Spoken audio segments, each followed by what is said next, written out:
Welcome to Booked, the bookstore education podcast brought to you by the American Booksellers Association. In this episode, we'll be listening to Take a Look, It's in a Book, Sparking a Lifetime of Reading, a session that was presented at Winter Institute 2026 in Pittsburgh, Pennsylvania.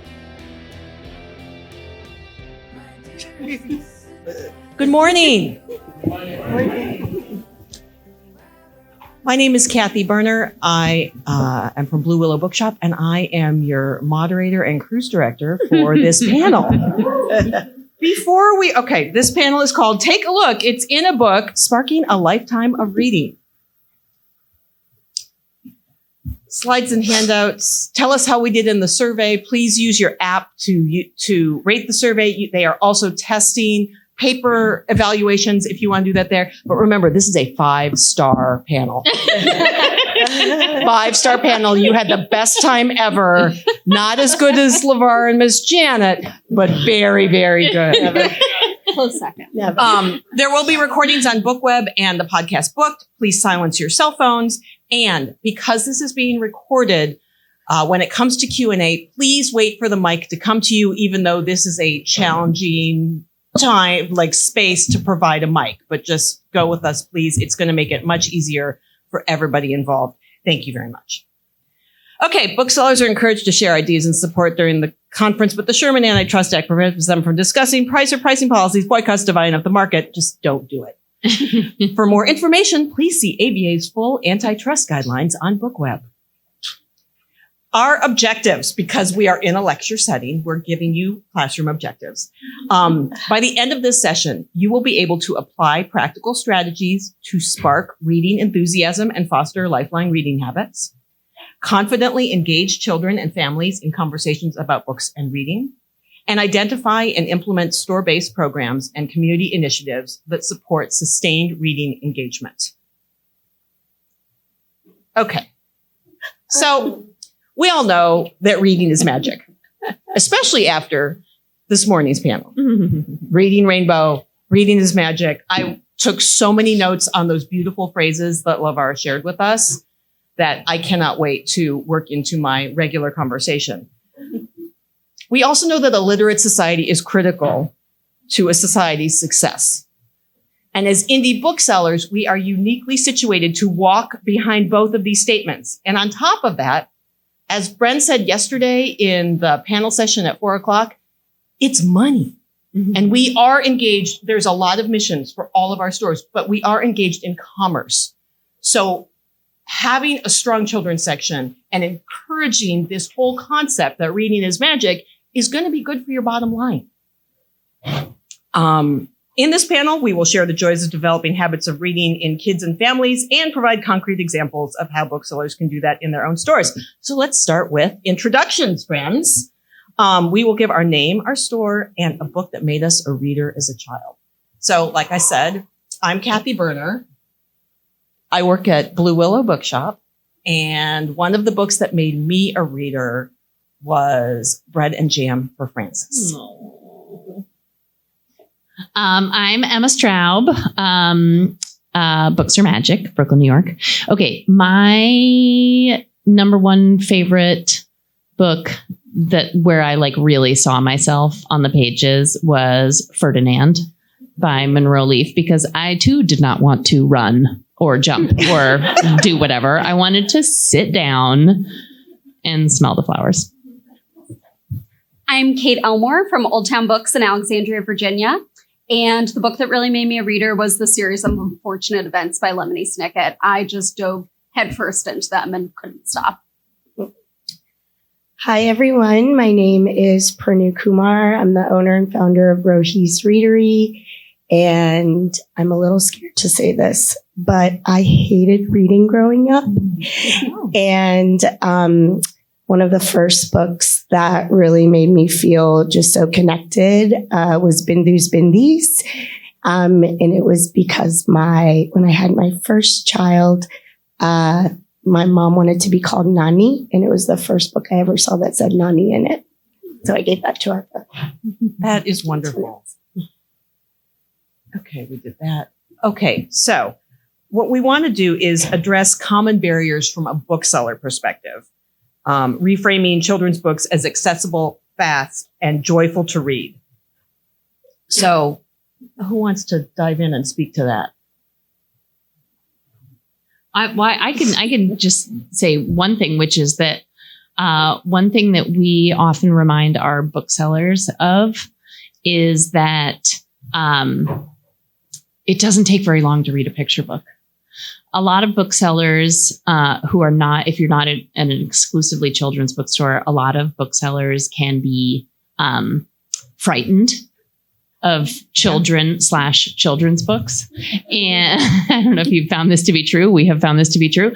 And one thing that we have discovered that really helps is actually having people read picture books, because they're the best and it makes you less scared. They are. For me, I think it's about really putting yourself outside of the experience, and knowing that it's not about you. It's about the child. It's always about the child. I own a social justice driven children's storytelling and learning center. So it's really all about the child, or healing the inner child. But anytime I think about any type of discomfort, it's more of lean into that discomfort, because know that this is greater than you. This is being able to, a book can literally be life or death, in terms of identity driven experiences. So just thinking about what are the ways in which you can get, if you do feel uncomfortable, or if you do feel like you're avoiding that space, always imagine that child in mind and what that can do for them. That's a great idea. I love that. So when your colleagues or you are familiar with kids' books, whether it's a picture book, a middle grade, or a young adult, it's easier to sell the books. So, what strategies do you guys use? Do y'all use to encourage? I mean, you encourage your staff to read picture books and look at these books, but are there very practical ways that you do that instead of just saying, here, look at the books? Yeah. Well, so one of the things we do, and this was not, I can't take credit for this idea. This was not my idea. It was one of our children's booksellers' ideas. But the staff made a children's book club for themselves. And that's mostly for middle grade and YA, but it's mostly middle grade, because, a lot of the staff is young, a lot younger than me. And so they're they feel very close to the YA, and, often people have picture books that they remember from their own childhood, but middle grade can be this sort of, black hole of knowledge and experience, I find. And so they made this book club where they pick a book every month and they read it together and talk about it on the clock. It's part of work. We're not asking them to do it on their own time. And it helps so much because they can talk about it with each other. And then, they talk about other books, and then they really have firsthand knowledge when those kids come in and say, or parents too, what's good. My kid is 10 and whatever, it really helps us too. Our team puts out 2 reading guides every year. We do a holiday reading guide and a summer reading guide, and all the books are vetted by staff. So we're in the middle of summer reading guide season, and that means that most of our staff are reading for adults and kids guides, and it almost turns into a competition of who can find the best book to put on the guide and whose book is going to sell the most. And that really does kind of help people to be like, well, no, I found the book that was the right one. So people are really excited to dig in and see what's coming out and find the perfect books that are going to speak to a lot of our readers in store. Please. So for us, most of our loving team are high school interns. So we actually have 2 middle school interns and 4 high school interns, and they're all from the community.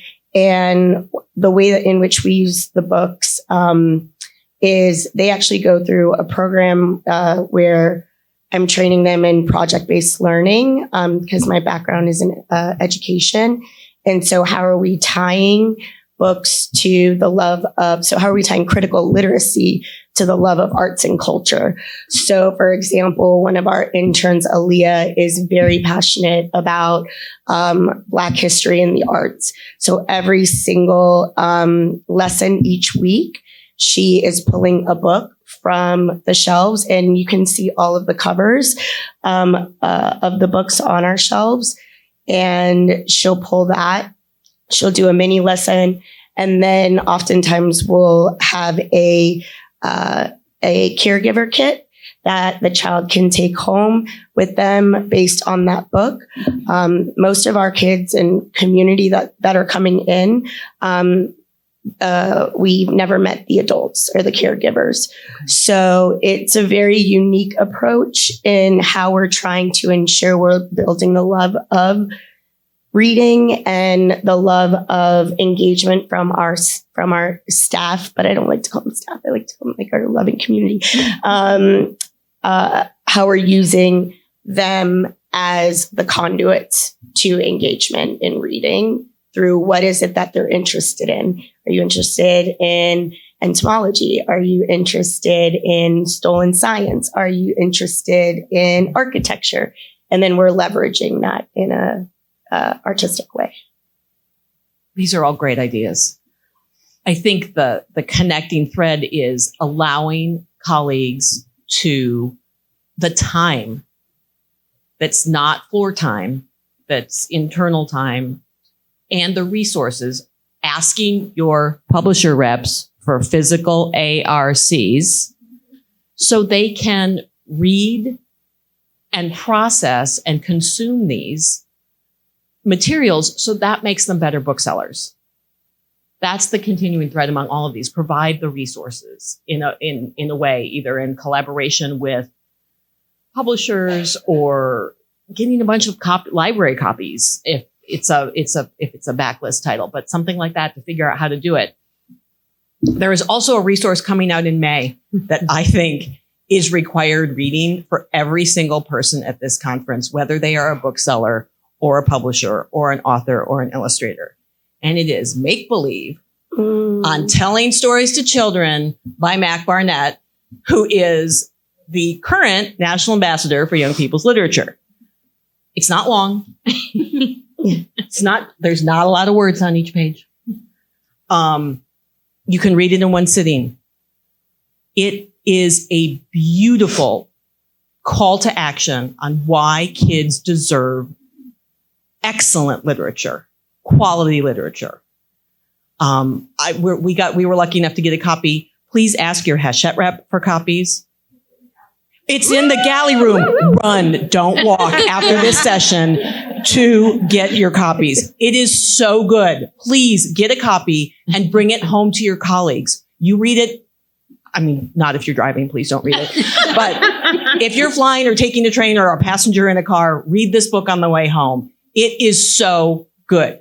And then have a book club with your colleagues, because we're passing this copy around at the store and everybody brings something else to it. And that's the beautiful thing about a book, is that everybody brings something else to it. And then it becomes this gorgeous common experience. All right. I do want to say that Kathy is on Mac Barnett's payroll. Like, I was just going to say, this is not a paid advertisement. Or is it? We don't know. But it is like at the core of being a kids bookseller, especially a general bookseller, but a kids bookseller, is they deserve this. Like one of the lines, I'm sorry, I'm digressing and I'm going to steer us back really quick. Well, one of the things Mac always says is you go to a pediatrician, like you would take your child to a pediatrician if they needed health care. So why don't, and that person trains for years to be a person who cares for children. Children deserve that level of training and care for books and art that's provided for them. All right, Mac, your commercial is over. So let's talk about engaging with children in the store. I'm sure many of you have had relatives come in and ask for a book for their child who is standing right there and maybe dominate the conversation rather than talking to the child. So who wants to kick in on that? Because it's so important on how to frame the conversation. Absolutely. So we talk a lot about in our kid side of the store, meeting the kid where they are. So that's literally getting down to their level so that you're talking to them face to face. You're not talking about them to the adult who's with them, but also what does the kid want to read? Find the subject that speaks to them, the type of book that speaks to them. We're constantly having to educate grandparents that graphic novels are in fact reading and they do count. And, you know, not everybody's going to want The Secret Garden, the classic that you grew up on. It's really finding the thing that the kid is interested in and having that conversation with them. And we do a lot of, what was the last thing you read that you loved? What was the last thing you read that you didn't like? Yeah. And that's a great way to start the conversation. It's so crazy to me that the conversations about graphic novels are still like every day. Still, Yeah. It's crazy. I think for us, we have a lot of consistency in the children that are coming in every day. And when a new child comes in, we have another child come and give them a tour of the whole space. Mm. So they'll say, "Welcome to Rohi's Readery. We're so happy you're here." You know, they have their whole thing. And they go through every single section of our space. So we have 2 buildings, a garden, and then a back patio area. And we have something that we're working on called the listening station because we have an on-site child therapist full time. And so we have the child know that no matter who you are, you know, what you're feeling, what you're experiencing, what you want to read, there's a space for you in any of the spots. So we have a sensory corner. We have an open room for writing your own stories, your bookmaking station.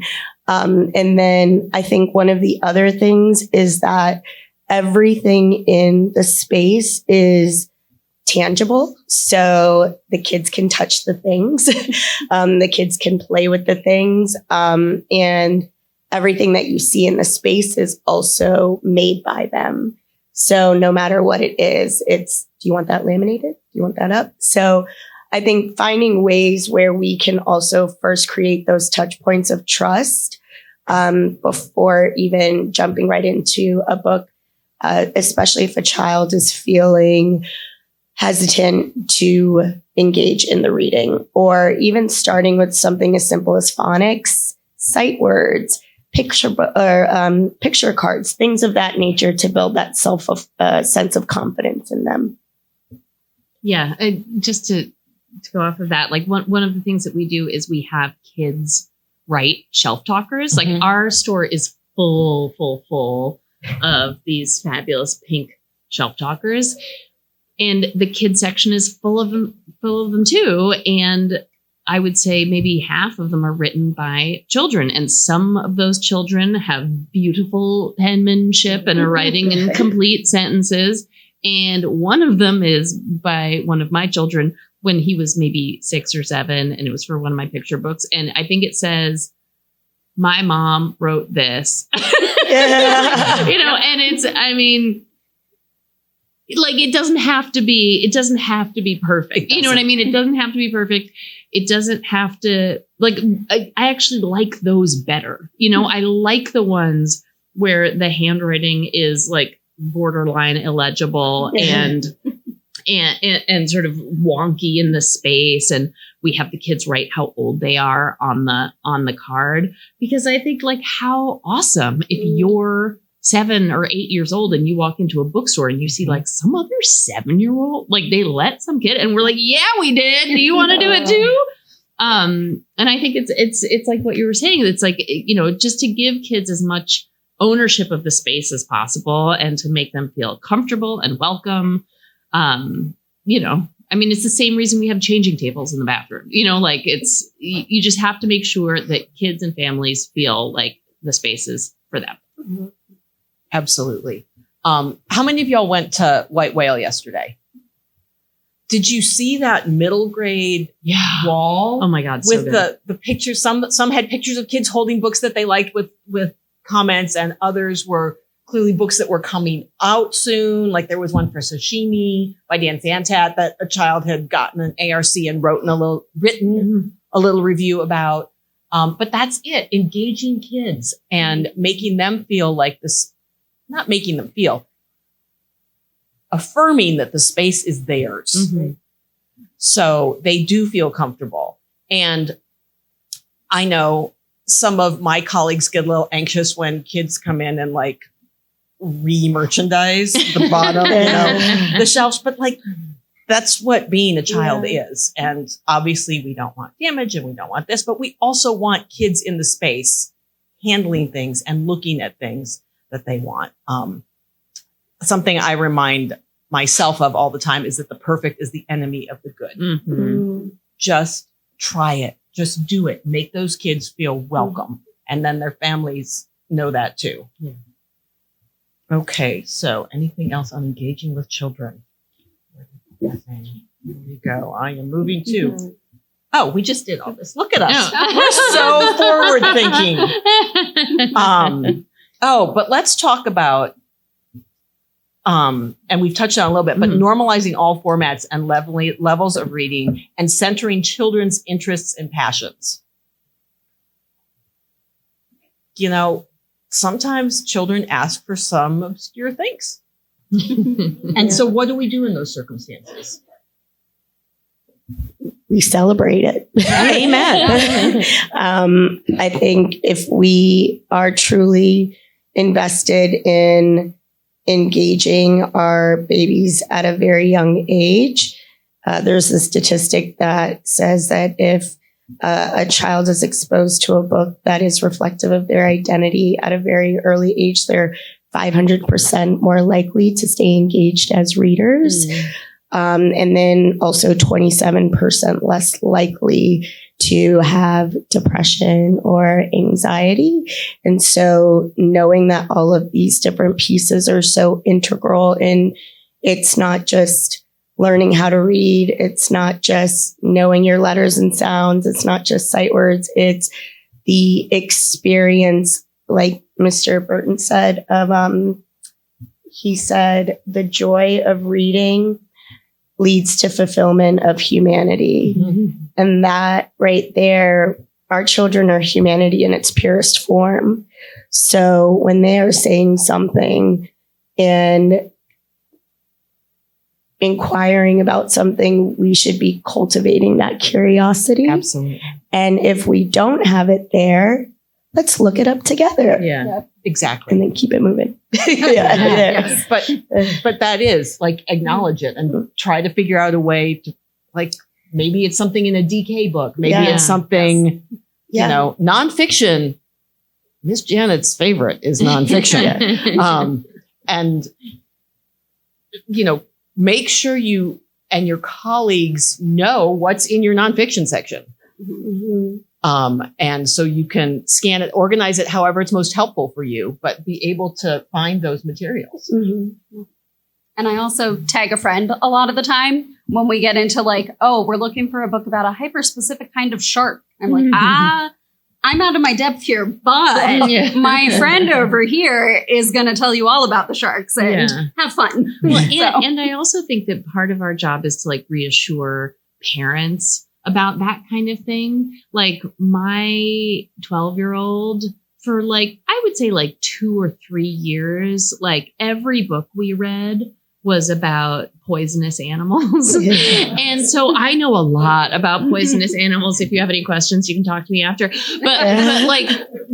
you know, I thought terrific, you know, but sometimes we do get parents who come in and are like I would really like to get out of the shark world or whatever. And you say, I survived, like, just a little gruesome. Right, but like you just, you know, there's a lot of reassuring, like, no, it's fine. It's fine. If they want to read, if they only want to read books about World War II and they're 9 years old, it's fine. Let them read about World War II. Like they'll find something else eventually. Mm-hmm.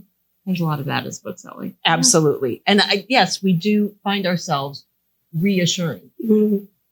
And I think even just the process of doing the research and what is the step-by-step piece is also engaging in reading, because I think sometimes we get lost in that reading is just a book, but there's so many different ways in which children and adults are engaging in literacy. So what does it mean to, if you don't know, if we don't have that book, what does it mean for us to use technology in this way to then research? You're typing in the word.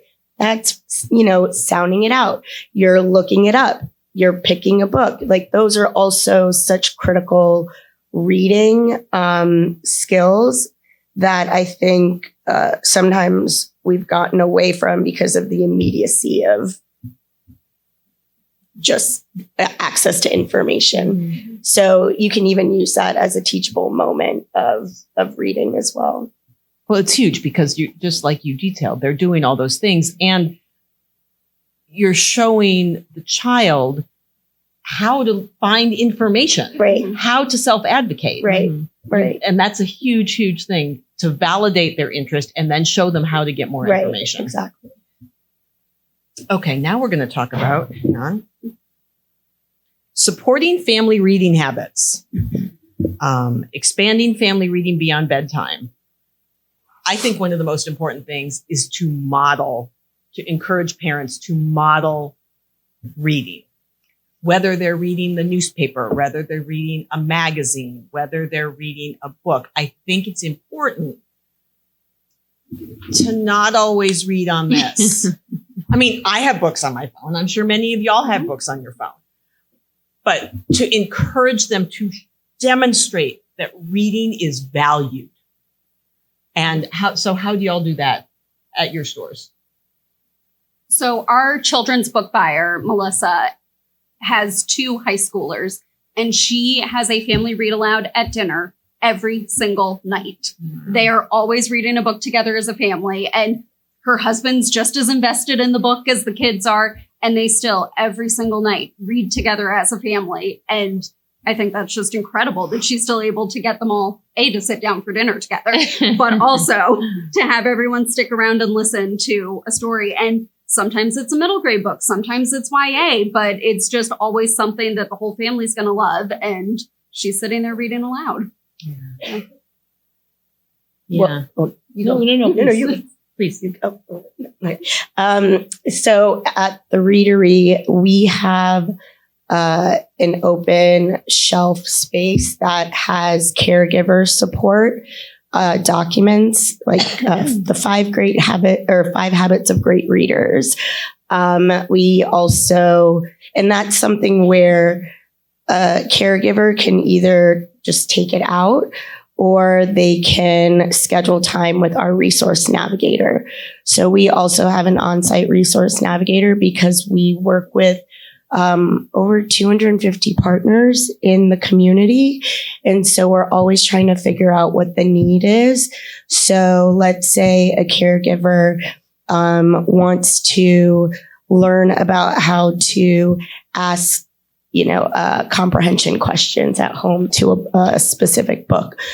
We have a resource for that, but then we also have trained our high school interns and our resource navigator, our community space caretaker to all, we've done training around the love of literacy and what does beginning readers look like? What does a reader that might need some additional support a little later and how to engage them? So we have that section. And then we also have anchor charts in our space that we take pictures of. So I might ask a child during one of our story time and activities, what is it that you think makes a great reader? And they'll say holding my book the right way. And I'll say, that's a great reader. Flipping the page, looking at the picture, looking at the spine of the book. You never even know what they're thinking of as a great reader until one child will say something that's out of what the norm is.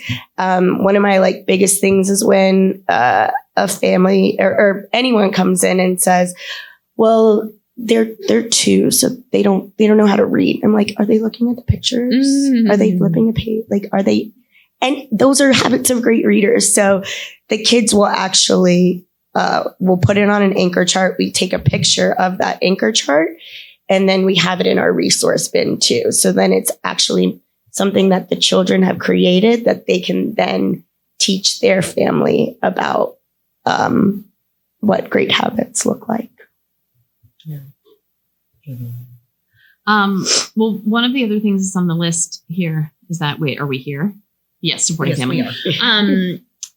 Audiobooks. I mean, audiobooks are the greatest. And I feel like, with Libro now, you don't have to engage. There's literally no reason to engage with the evil empire. Just why would you? I can't even imagine. But, if you're in the car, sure, fabulous. But also if you're in the kitchen, if you're making dinner, I love, and you do have to be careful because, some of us also listen to romance novels. So, make sure the right one is playing. Right. Make sure the right one is playing. But sometimes my kids are put up a tiny amount of a fight when I want to put on an audiobook, and it lasts 20 seconds. Not even. It's a pretend fight. It's a pretend fight. And then we're all listening to something together. Yep. Which is the greatest, because then you can talk about it and you can enjoy it together. It's one of life's simple pleasures. I mean, obviously I know this is about not just bedtime, but one of my greatest pleasures in life is that my 10-year-old, who is not as easy a reader as his older brother, really at bedtime, he still just wants me to read to him. Mm-hmm. And man, oh man, I will be in that bed reading to him until he is 25 years old. If he will let me. I'm delighted. Delighted, and he's delighted, and it's great. So there's no reason to stop that. If they don't want to stop, why would you stop? Mm-hmm. When my kids were little, we listened in the mornings when they were getting ready for school, and we would listen to Percy Jackson over and over and over again, like Jesse Bernstein's voice. If you play it, all 4 members of my family are like, and it's okay to keep listening to it over and over and over again, because we have this shared experience. And I think encouraging parents that they do have a shared experience with their child when they engage in that way is a really special thing. And Libro FM has all kinds of great assets you can use to hand out at your cash wrap or have displays to encourage people to do that. Yeah. Also, fun fact, if you ask nicely and have a clear programming idea in mind, they will support you by providing some credits that you can give to people. So it never hurts to ask them. They are outstanding partners to indie bookstores. Yeah. And this is maybe obvious, and I'm sure you all do this already anyway, but I do think that it's worth mentioning, to customers when you talk.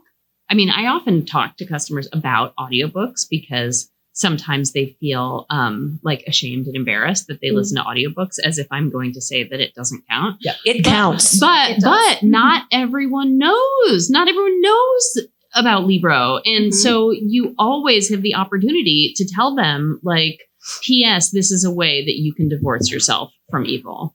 And most people are looking for that, most people, and if they already know, great. But if they don't, you've just given them an off ramp. Exactly. Yeah. I think there's one more slide here. Yes. Look, booksellers can influence family behavior. We can have, is there a resource for booksellers to see your handouts and all those wonderful assets you provide? Yes. And I was supposed to send that to you before. I'm so sorry. But if you have questions, come ask afterwards. No, I do. And I'm happy to share that. We have a whole unit actually on a lifetime learner, lifetime reader. And we have also a way in which we use that through STEM, through math, STEM arts, you name it. So definitely happy to share. So come down and ask afterwards. Yeah. So you can do that. Okay, I've got to keep us on time because I digressed again. I'm really sorry. But these are very nice ideas. So please take a picture of the slide if you would like these ideas. I'm going to switch it in 5, 4, 3, 2, 1. Okay. Now we are talking about a very special initiative called Raising Readers from Hachette Book Group. Please welcome Mary Beth Thomas. Thank you. Hi, everyone. I am Megan Tingley. Was supposed to be here. She got stuck in New York. She's our president and publisher of Little Brown Books for Young Readers. She could do a much better job speaking to this, but I am doing my best. When I just started at Hachette as the field sales director on December 1st, and one of the first things I heard about was this Raising Readers initiative, and I was like, I am so happy to be here. This is so exciting. I'm kind of learning about some of the details in real time along with you, but here we go. So this was first announced in December of 2024, and Raising Readers is Hachette's urgent and long-term campaign to raise awareness about the sharp decline in the number of children reading for fun. First slide, next slide. Studies show that more than family circumstance, parents' educational background, or income, reading for fun impacts a child's future academic performance, emotional well-being, communication skills, economic security, ambition, and this is big, happiness, which you guys have spoken to already today. And just 10 minutes per day can have an impact in reversing these alarming trends and help to raise lifelong readers. The next slide, our commitment, we will have a sample of it shortly, but we're doing a call to action message that's targeted to adults, and it will be included in the back of Hachette adult titles, physical as well as ebook and audio. And our goals are to have it in 6 million books by the end of March, and then 25 million books by the end of this year. It will also be added to select children's titles this year. And fun fact, Reese Witherspoon has recorded the audio version of the letter for our fiction titles. So there will be a lot of that out there. In addition, we have a major PR campaign scheduled for late spring, including PSA style video, author videos, and much, much more. We also are investing $200,000 to support multiple activations across the country in 2026, including curating classroom libraries to underfunded schools, placing at least 40,000 books into communities across the country in little free libraries and book deserts, and supporting 200 author classroom visits throughout the year, reaching about 10,000 participants. The next slide. This is... that's this. Now do I go to the next one? Yeah. Because you just shared that. Yep. Sorry. Oh, there we go. No worries. I'm not so coordinated. This is a sample of the call to action. And you probably can't really read much of it. But in the little box are some really, these are things you can do to help with this and raise readers. That's really, I think, what it is. It'll be in, like I said, 25 million books across through by the end of the year. And then on the next page, it's how can indie booksellers help? And to me, there's so much more to come on this. Like I said, we're learning about a lot of the details, but what I can say is that I think you should expect to hear more from us through your sales reps in the coming months. We're going to have specific calls to action materials we can share, all kinds of good stuff. And we also welcome any feedback you might have on supporting this initiative in your stores, because I think there's a lot we can do together to really push this through your customers. And that's all I really have. I was going to give a shout out to Mac Barnett, but I don't need to do that because in the galley room, payroll. And Mary Beth, what if they get to the galley room and the book is gone? What should they do? Let me know. I mean, they printed more. We just had a whole conversation with the Little Brown team about indies can own this book. And I was just, there's so much we can do. So we printed more galleys. We're going to do whatever we can to make that happen. Also, Indie Next nominations are due Monday, March 2nd. But yeah, it's the perfect book for all we're trying to do. All right. Thank you very much.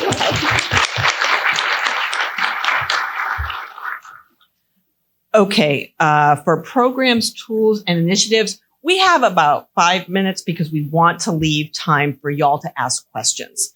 I guess I'll kick it off by, you can see one of the things that we have at Blue Willow is gift subscriptions for babies and toddlers. It's a curated selection program where you pay a flat fee and every month a book arrives at the recipient's door with a book that we have chosen. And we go all the way up. It's baby's first year. Now we are 1, something about 2, something about 3, something about, oh, look, 3 and too much fun. 3 and me, more for 4. And then after that, we graduate to what we call our boutique subscriptions, where if people want to keep going, a staff member meets with the gift giver and says, how many books do you want to give a year? What's your price point? And they choose books that are shipped to the family every month. So it's a nice way to encourage reading. And also, like, that subscription program is really great. And it took us a long time to get it going, but we're very happy with it. Also, Red Balloon, shout out to a Minnesota bookstore, Red Balloon, including everybody else who is doing absolutely imperative, fantastic work. But so they have, universal design, changing tables, all of the things they have, that's kind of their book drive. So there are ways for you to do this to affect your community, support your community. What other things do y'all have to suggest? Well, I'll just say one, which is that kids, book events can sometimes feel, a little rote. Maybe that's too harsh, but we get so used to similar to the events that we do for adults, that I think you can forget that with kids' books, you can go bananas. So for the graphic novel series, The Witches of Brooklyn, we're in Brooklyn. So that was we sold 1 trillion of those, but we had a witches party that was it was a mess. The store was a full mess because we were making potions and we were doing all these crazy things. And it was so much fun. And the kids who came were so excited. And the author was there. But it doesn't have to be, with kids' books, you can really think outside the box and you can do things that are fun and creative. And the author will be excited to do that with you, to think about it with you. And the publisher will be excited. It's, it can feel scary to book events for that sort of middle grade, even YA zone. And that's one way we've sort of tried to do it, which is a 9-year-old might not want to come to a reading, but do they want to go to a witch party? Yeah. Yeah, I think to piggyback on that a little, when we've done Dory Phantasmagoria, we had a giant stuffed banana so you could take pictures of yourself taking a call on the banana phone. Or when we had James Ponti coming, we printed a cardboard cutout life size of him and put it in the store behind our tree. Yeah. And so people kept saying, oh, who is that man in the Sherlock hat? And well, let me tell you about my friend James Ponti, who's going to be here. And just other things like that are a little out of the norm and get people to stop and ask a question. Yeah, I think also just in addition to all of that, we do something with the school district, although it's a very long process, called the See What I Can Be series. And so it is local Black authors that are going into the schools. And in full transparency, what we once started out as a children's bookstore with free events has now become more of a community, safe space, learning center. So we've had to shift our model. And so we have our purpose-driven for-profit, but then we also have our nonprofit. So we've really gotten creative in how we ensure every child always, if they see a book on the shelf, they take it home. And knowing that just that level of excitement, and with the nonprofit, the way which we do that is through our bulk orders, so that we're able to provide that book to every child for free. And then we have a your personal library station that you get to create and then take home. So you may not have your own room with your own corner to have a bookshelf, but we have all of the resources. So you have your own name tag, you have your own bookends, you have all of these little things that you get to decorate at the readery, and then you get to take it home and put it in a very special place. And then the other thing was with the events. So we had a few years ago Ziggy Marley come, and it was him and his wife and kids. And what was so sweet was that, you know, it was more of the adults. They were so excited. But the children were so engaged in all of the songs. So we were practicing the songs ahead of time. We were thinking about, like, what are the things that we want to say? And then the kids were the ones that were involved in the welcoming, the presenting, does anyone have any questions, going around, all the things.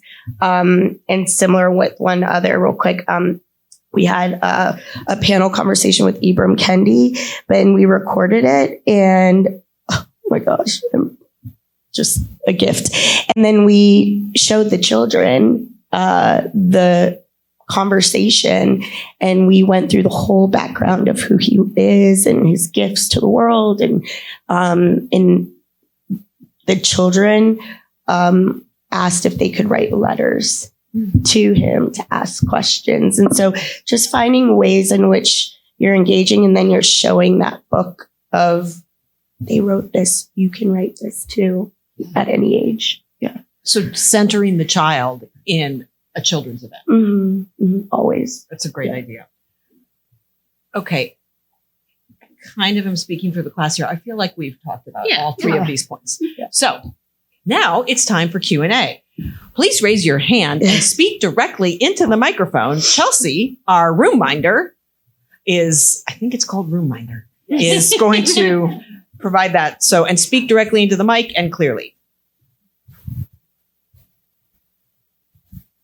Thank you, friends, for helping pass the microphone. Hi, guys. First, I just want to say I'm feeling really inspired both by this morning and this talk today. So thank you so much for your time. Question for you is, let's say that your store has been around for a long time, and there is a culture of adult fiction first, children's fiction second. And I'm looking, and a group of us are looking to change that dynamic. What are some, if you guys have any tips or tricks on how to sort of shift bookseller perspective and helping them recognize that children's books are not an afterthought, but they're fundamentally a part of how we grow not just our future customers, but, future humans in society, Great. I'm not kidding. Yeah. This is from Little Brown. It is a book for grownups. For those of you listening, it's Make Believe by Mac Barnett. And no, I was not paid to do this. But I really think that this is an intellectual argument about why it's important. Yeah. Yeah. What other tips do you have? Yeah, well, I think it depends. Like, if sounds like a problem that starts at the top. Yeah. And that's hard to change, but I think that, just speaking as a bookstore owner, yeah, I am so grateful when my staff brings something, like a blind spot or a question or like a hope, what you're describing is a wish for something, it's not like, you're doing this wrong. It's not a complaint. It's like, it's hope. Yeah. And I think that anyone would be a fool not to listen to that wish and want to support it. I think if you can come with specific, maybe like having specific concrete, like programming ideas or whatever, like that kind of thing might be a way to start. Yeah. Right. I think of the challenge that we face is like, there's this culture of like wanting to lean into proven winners rather than recognizing that it's an untapped market for us where we have the ability to grow versus like year over year, the comps improve like 2% because we lean into something existing. Yeah. So it's just changing that perspective, but I will absolutely pick up that book and pass it around to all my booksellers for sure. I would Thanks, guys. I would also say really quickly, just to be able to ground it in the why. Why is it important? What are the statistics? If we don't have babies that can't read now, then how are they going to read as an adult? Sure. So, and right now, I mean, I'm based in Florida and we are one of the bottom at literacy. We have an adult section, but a lot of times we're always thinking, even with our adults who may come in and say, why aren't there more adult books in here?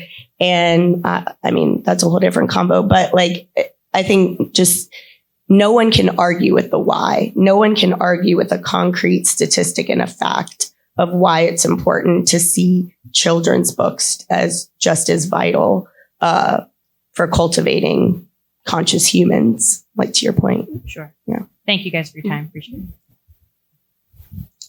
it. While they're passing the microphone, just a reminder that rep picks are at 11 o'clock and it's very important to go. So if you're new to Winter Institute, it's really important to go. It's also a really helpful tool. And your information is on your tag. I wasn't paid for that either. Chelsea's getting her steps. Here she goes.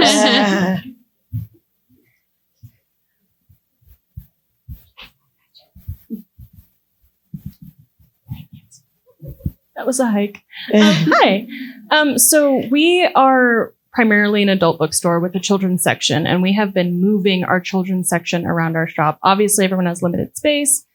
We have tried a private room for the children's room. We've tried a back corner. We've tried every part of the space. I want so badly to do children's story time, but I don't have space for it. Have you guys found any creative solutions to a time and a space? We're too busy on the weekends, but everyone's like, my kids can only come on the weekends. But I'm like, we have too many people in our shop for that. Yeah. Have y'all come across this problem, found any solutions? I'm open to anything. So we open a half hour early specifically for story time on Saturdays. So we open at 10, but story time's at 9:30. And then we actually get a lot of adult shoppers in too. And it expands a little bit of the sales, but really we open the doors at 9:30, come on in. Before we had a dedicated kids space, we had a bunch of cushions hidden away in a cabinet and pull them out and just throw them around the floor. And we would sit on one of the ledges to read to the kids. So it really wasn't a super conducive space to story time. Now we have a beautiful story time tree, but we were able to sort of wedge the kids into the back of the store and, parents, please feel free to wander to the other parts of the store and make space. Yeah. I would say, so, we have limited space also. And everything that can be on wheels is on wheels. Like it becomes, what do you call it? Not Jenga. Tetris. Tetris. Thank you, Kathy. Where we shove everything, like the board bookshelf and the tables, shove it all into a corner, and then we put down a mat or a rug. But yeah, putting things on wheels is actually will change your life. Amazing. Thanks, guys. Chelsea, pass it back. Yeah, just go backwards. Pass it to, Yeah, there we go. We're doing that. Thank you. So we've just been open 2.5 years. We have finally cultivated a regular weekly story time with the little guys. Having a lot of trouble with reaching really engaging middle grade and YA. thinking that we need to kind of move up into elementary, and there may be more interest there. But do you have a suggestion for the first kind of? We've tried a few events that haven't been well attended, but do you have a suggestion for whether it's a book club or is there a read aloud for elementary grade, and whether you found that to be a weekend or week after school thing to be helpful? I think one great way to start engaging is to have, so we have a teen advisory board where teens, and I realize teenagers are older than what you're looking for. So, but encourage, if you have advanced copies or if you have damaged copies, have maybe middle grade kids can sign up to be part of a reading board. And like Emma said, using all of those shelf talkers, you're going to show them that they're valued and welcomed. And it's going to take some time to build it, but then you're going to build a community. And then you can actually source ideas from them in terms of interest in a group book club, or when are they available, or what works for them. We've also had some luck this past year starting middle grade book clubs and young teen book clubs, and just being open to pivoting about the time, about when the meetings are. We started off with a monthly meeting that wasn't really quite working. Now we're doing quarterly, and that seems to be much better attended and easier for kids to schedule. For the young teens, we did an Eras book club, and they read a book to go with every single Taylor Swift album. And they came and they made friendship bracelets while they were talking about the book. So like, find something unique to sort of, and meet them where they are. Yep.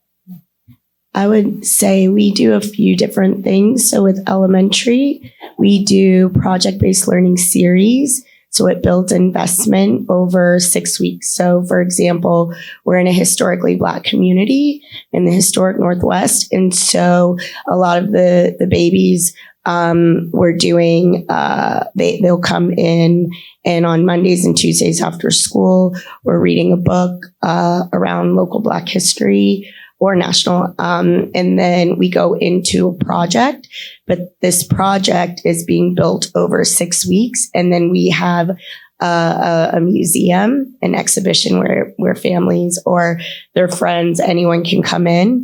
And then for our high schoolers, we find that, a lot of our high schoolers are wanting to talk about nonfiction or mental health, books around that. And so, for example, we have a group called Black Men Rising, and it is our young Black men who are right now reading Ghost and are meeting weekly on Thursdays. And we have social emotional circles, and then they read that book. They each get the book, and then we find a sponsor or a donor to be able to provide the books. So we're finding different ways in which, what is it that they're needing and seeking also emotionally. I think we have time for one quick question.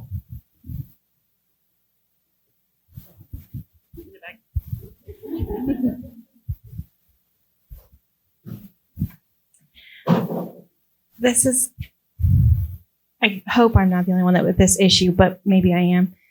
Our store is located in like a historic little downtown area in our town, and we're very close to a lot of the schools, which is great. So we get a lot of kids that walk into our space after school. The problem that we're facing is that those kids are middle grade, which are the toughest I find to get to be readers. And we're finding that they really love our space. They love to hang out in our space. And maybe I created a space that's too comfortable, which, that's bad. But they're very disrespectful of the space. And we're struggling. And I know Bren was talking yesterday about like, we're the ones that create the rules and we create the barriers and all of this stuff. And I thought about that and I'm like, wow, we've really had to create a lot of rules about like, you can't have food, you can't have drinks, you can't, because we're right above a boba tea shop. They literally will shoot the boba balls at our books and ruin our books, our merchandise, you name it. And the problem is again, it's just the kids. I never see the parents, all that kind of stuff. So both my manager and I are really struggling with how do I make them still feel welcome in our space and respect our space and potentially turn into readers? But yeah, any and all suggestions. I can share a little.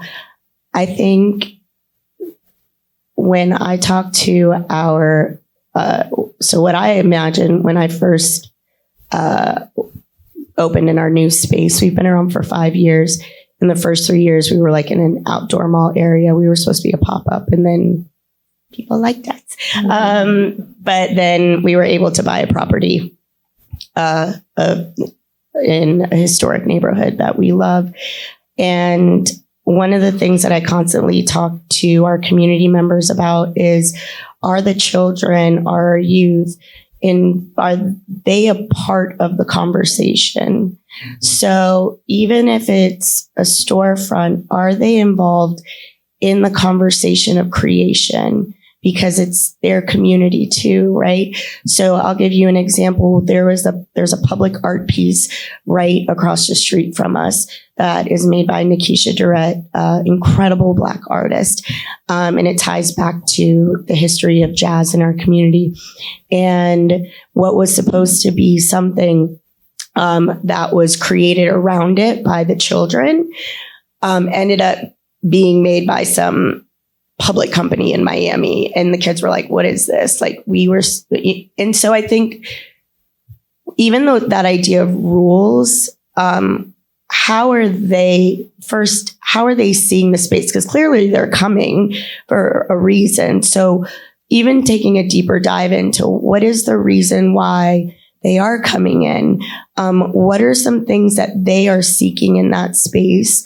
What are the ways in which they are creating community agreements?